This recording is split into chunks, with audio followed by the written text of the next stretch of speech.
sekolah itu bisa mengubah diri saya yang dulunya saya tidak kenal Tuhan. Sekarang di sini saya diajarkan rohani saya dan juga cara berpikir saya, bagaimana caranya kita hidup dan kita saling mengasihi sesama kita.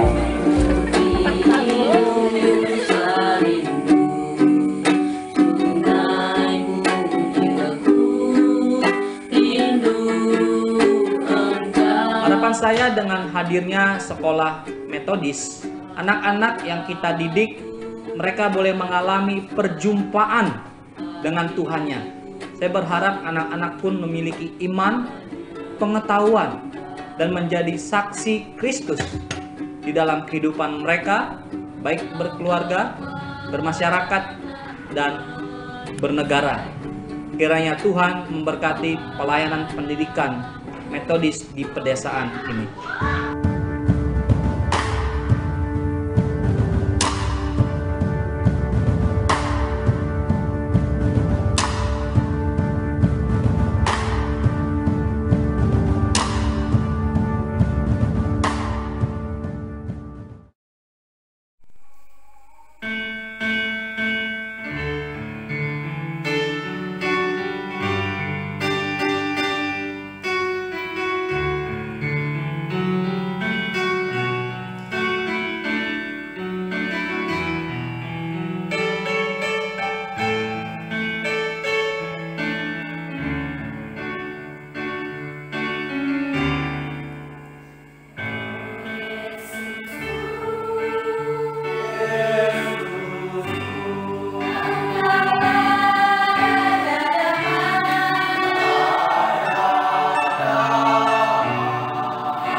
Ya, kita di sini dalam perjalanan pulang ya, rasanya suasananya masih segar, masih ada ditunggu kedatangannya.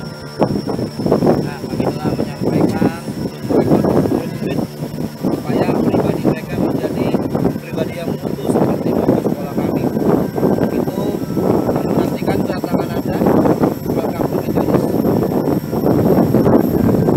Ya, seperti yang dikatakan Tuhan, misi kami datang ke sini ya sampai terdekat teman-teman kita di tanah air.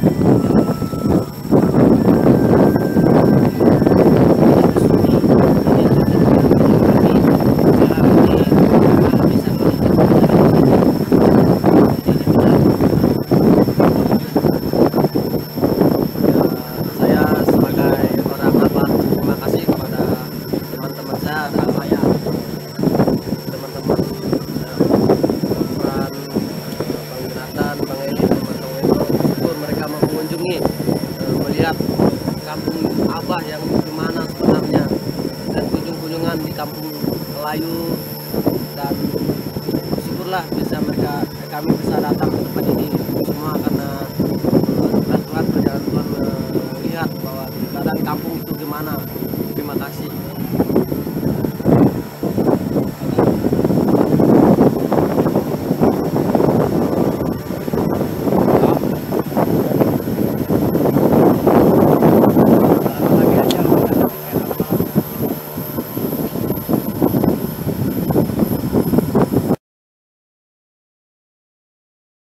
Shalom, nama saya Roy. Saya berasal dari pedalaman Kalimantan Barat, tepatnya di Dusun Sebuda. Banyak orang-orang di daerah saya yang belum mengenal Tuhan dalam kehidupan mereka. Bahkan mereka sangat dekat sekali dengan yang namanya dosa. Mereka tidak bisa membedakan mana yang baik dan mana yang tidak berkenan di hati Tuhan. Bahkan di sana masih ada yang namanya perdukunan. Dan di setiap kali ada acara-acara besar seperti Natal, Tahun Baru, Paskah, dan juga pesta panen padi atau yang biasa disebut dengan gawai, di situ mereka melakukan hal-hal yang tidak berkenan di hati Tuhan. Mereka mabuk-mabukan, mereka bermain judi, bahkan mereka berjoget-joget menggunakan musik remix, musik-musik yang tidak baik. Bahkan banyak juga di sana yang masih pacaran sembarangan, anak-anak muda.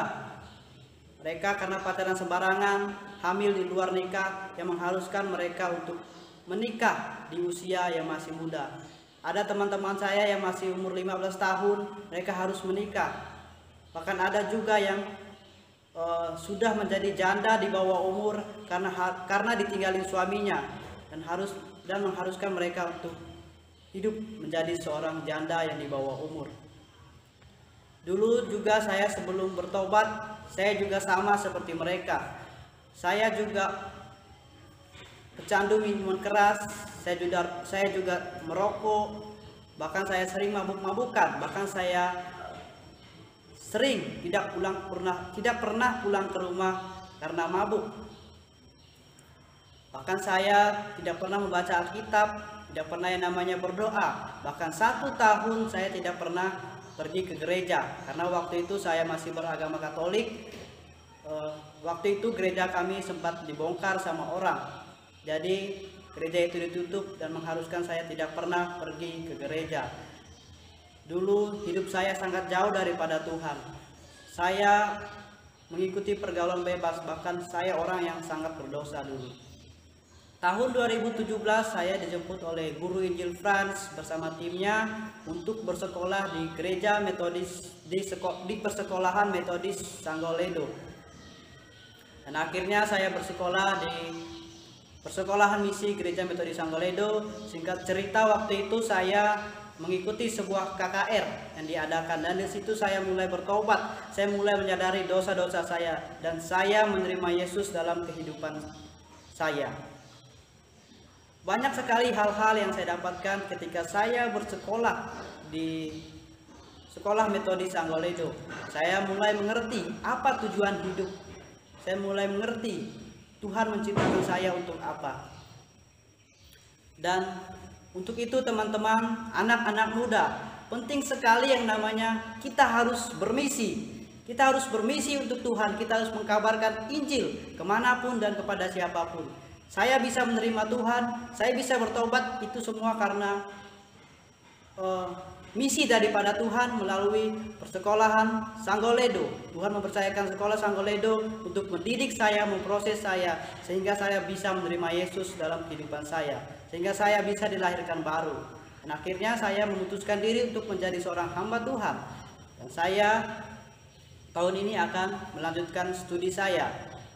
Nah, sekali lagi saya tekankan teman-teman, kita masih muda. Mungkin orang-orang menganggap kita rendah, tapi kita harus bermisi untuk Tuhan. Kita harus mempunyai tujuan dalam hidup ini. Karena Tuhan senang melihat anak-anaknya yang mempunyai tujuan, yang mempunyai misi yang jelas untuk kerajaannya. Tuhan senang melihat orang-orang yang berguna bagi kerajaannya. Terima kasih, Tuhan Yesus memberkati.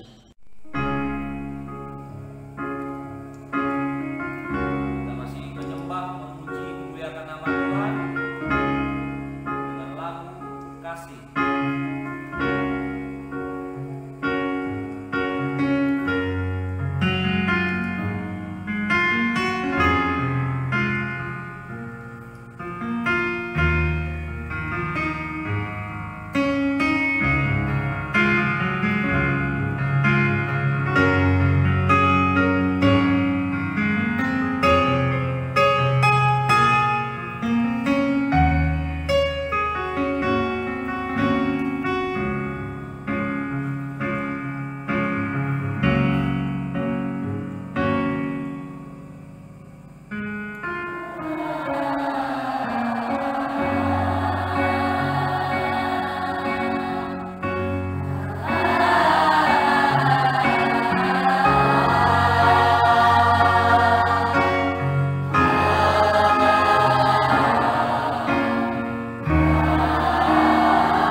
kita akan mendengarkan kebenaran firman Tuhan.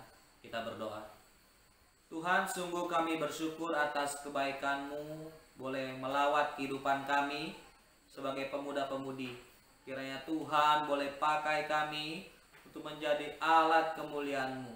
Di masa muda kami ingin mempersembahkan hidup kami untuk kemuliaan-Mu. Biarlah firman Tuhan ini boleh meneguhkan hati dan pikiran kami, agar kami boleh memiliki semangat gairah dalam mewartakan Injil Tuhan kepada setiap manusia. Berkati hamba-Mu yang penuh dengan kelemahan dan hina ini, kiranya Tuhan tolong. Dalam nama Tuhan Yesus bersyukur padamu.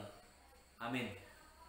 Shalom saudara yang terkasih, rekan pemuda, kita bersyukur karena anugerah Tuhan kita boleh berjumpa dengan YouTube My Video dari PT GMI Wilayah 2. Hari ini kita mau belajar kebenaran firman Tuhan bahwa sangat penting sekali setiap manusia boleh mendengarkan berita Injil.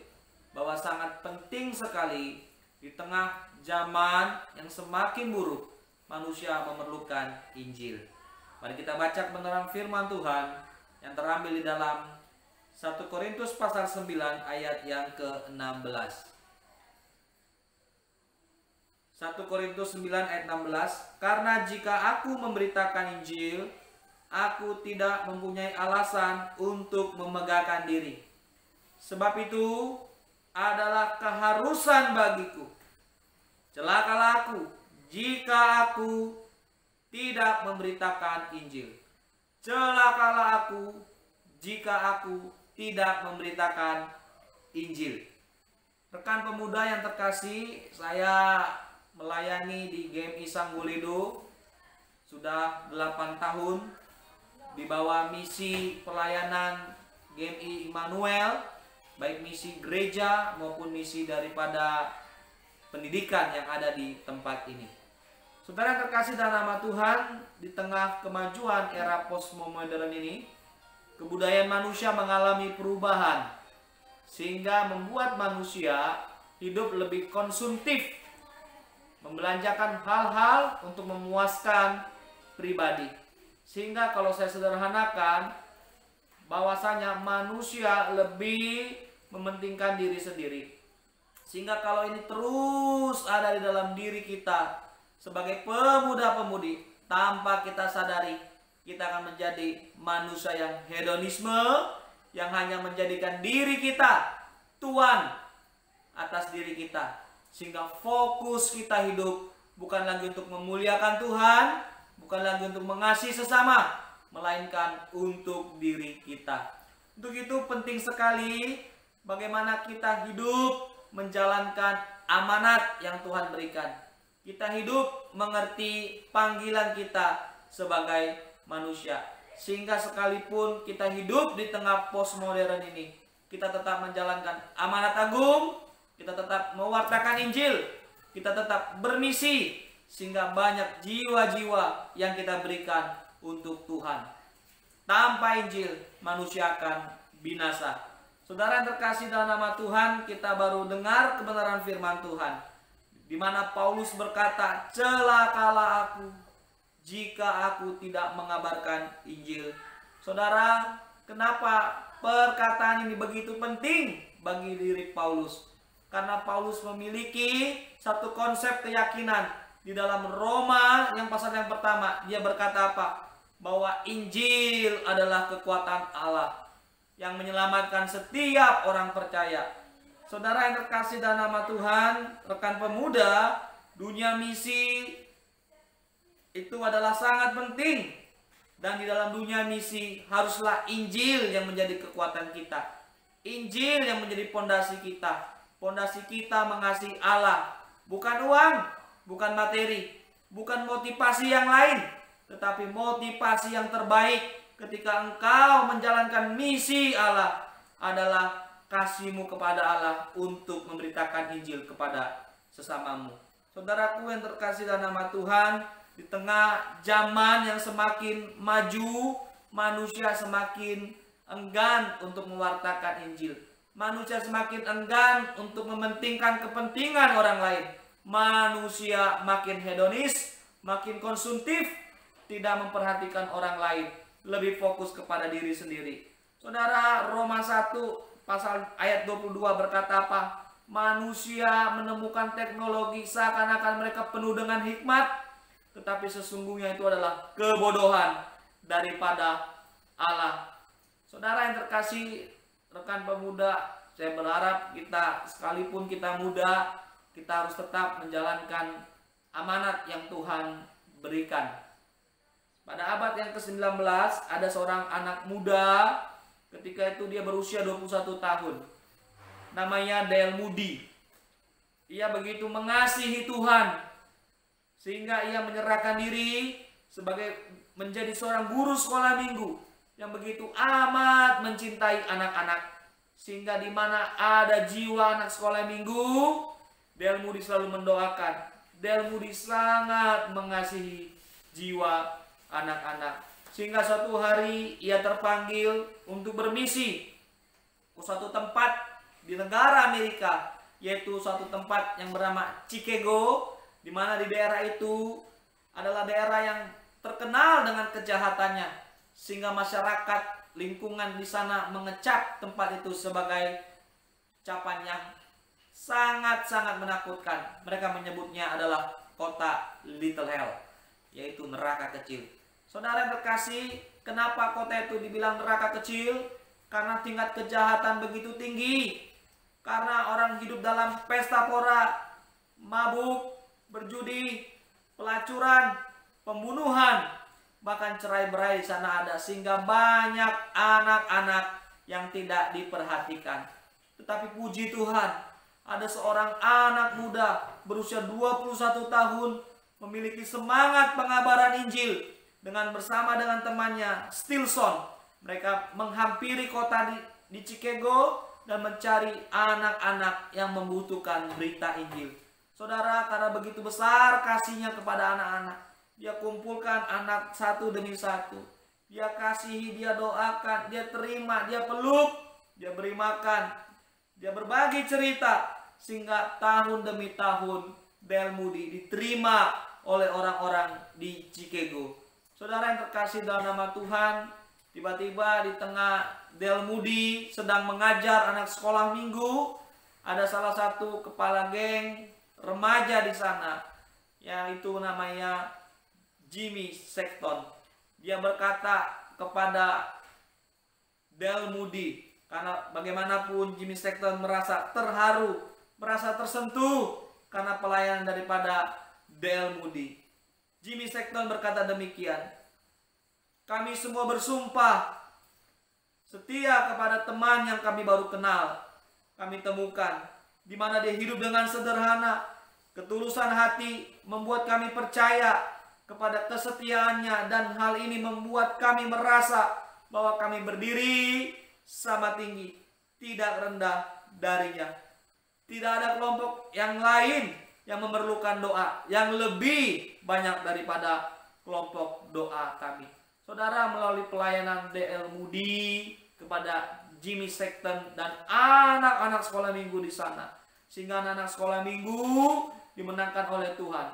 Mereka bisa bersaksi kepada orang-orang tua mereka, sehingga kota Chicago pada saat hari itu disebut Little Hell berubah menjadi suatu tempat yang berbeda, yaitu a little house in prayer meeting, yaitu suatu rumah kecil untuk persekutuan doa. Saudara, rumah demi rumah diubahkan oleh Tuhan. Tempat demi tempat diubahkan oleh Tuhan. Ini adalah suatu keajaiban yang begitu besar. Kenapa begitu besar? Karena Dale Moody, seorang anak muda, memiliki kepercayaan bahwa Injil adalah kekuatan Allah yang menyelamatkan. Saudara, sudah lama tak berjumpa Dale Moody dengan Jimmy Sexton, sehingga beberapa belas tahun mereka tak berjumpa. Akhirnya mereka berjumpa kembali tanpa diduga-duga. Seorang anak dari kota yang kotor, setelah mendengar Injil, anak ini menjadi panglima angkatan darat di Amerika pada abad 19. Dalam catatannya, Jimmy Sexton mencatat bahwa dia berhutang Injil kepada Dale Moody. Saudaraku yang terkasih dalam nama Tuhan, kenapa kita harus mengabarkan Injil?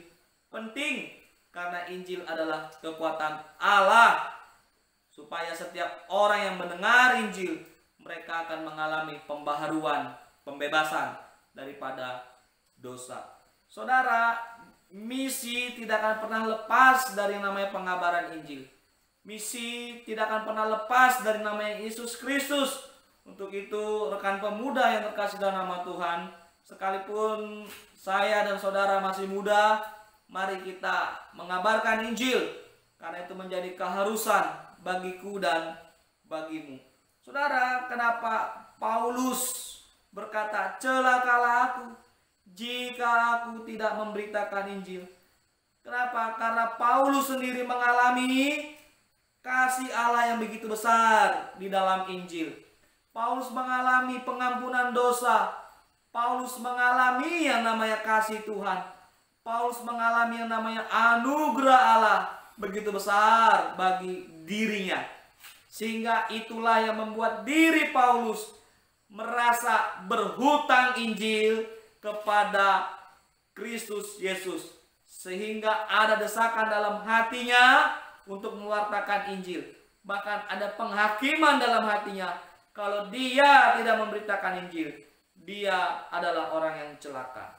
Saudara yang terkasih, rekan pemuda, saya mengingat 8 tahun yang lalu ketika saya diutus oleh misi GMI Immanuel Jakarta 2013 ke Kalimantan Barat.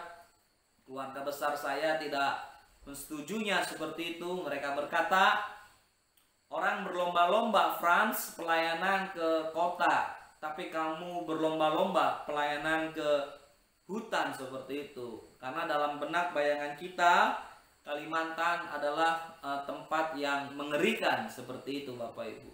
Seperti itu rekan pemuda. Setelah saya pergi ke Kalimantan, saya bilang kepada orang tua saya bahwasanya kenapa saya mau ke Kalimantan? Karena saya hutang Injil kepada No Mensen yang mengabarkan Injil. Orang-orang Batak hutang Injil kepada No Mensen karena pengabaran Injil di tanah Batak, sehingga kita bisa mengalami kemerdekaan. Dan yang lain pun juga demikian, karena Injil kita bisa mengalami perubahan. Saudara yang terkasih dalam nama Tuhan, ketika saya melaksanakan pelayanan misi di Kalimantan, usia saya masih 23 tahun, masih sangat muda. Tetapi ketika berjalannya waktu, banyak hal yang membuat saya mau mundur dari pelayanan. Ketika 3 bulan sampai 4-5 bulan saya mau mundur, saya mau lari dari tempat pelayanan saya. Tiba suatu saat ada seorang pendeta dari Malaysia datang mendoakan saya. Di situ adalah titik balik saya memiliki semangat dalam pelayanan pengabaran misi di Kalimantan, khususnya di Sangguledo. Saudara, banyak hal yang membuat saya bisa mundur dalam pelayanan. Tetapi satu tangan Allah begitu kuat, cukup untuk memegangku, untuk mewartakan Injil. Rekan-rekan pemuda yang terkasih dalam nama Tuhan, mari, sekalipun kau muda, bermisilah. Sekalipun kau muda, wartakan Injil. Sekalipun kau muda, jangan menganggap dirimu rendah. Jangan menganggap dirimu tidak berguna. Saya yakin dan percaya pemuda-pemudi adalah alat yang begitu hebat untuk mewartakan Injil. Kalau Injil tidak diberitakan oleh pemuda-pemudi, maka tidak ada keselamatan. Saudara boleh baca di dalam kebenaran firman Tuhan. Hampir rata-rata mereka pewarta-pewarta Injil. Mereka orang-orang yang cinta akan Tuhan. Mereka adalah anak-anak muda yang mengasihi Tuhan. Karena kesaksian hidup mereka, karena misi mereka, sehingga nama Tuhan boleh dipermuliakan. Saya berharap melalui sesi kesaksian demi kesaksian, persembahan pujian, pemutaran film tentang pelayanan kami di tempat ini dapat menguatkan rekan-rekan pemuda-pemudi dimanapun kalian berada. Teruslah wartakan Injil, teruslah beritakan Injil, karena tanpa Injil manusia tidak bisa diselamatkan. Amin. Kita berdoa.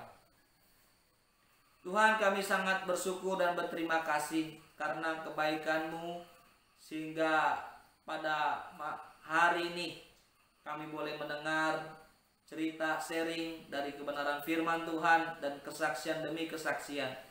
Biarlah melalui momen ini kami dibangkitkan gairah kami kembali. Sekalipun kami muda, biarlah kami boleh mewartakan Injil Kristus. Terpujilah Engkau Tuhan, berkati kami semua. Di dalam nama-Mu kami berdoa dan bersyukur. Amin. Shalom. Tuhan Yesus memberkati.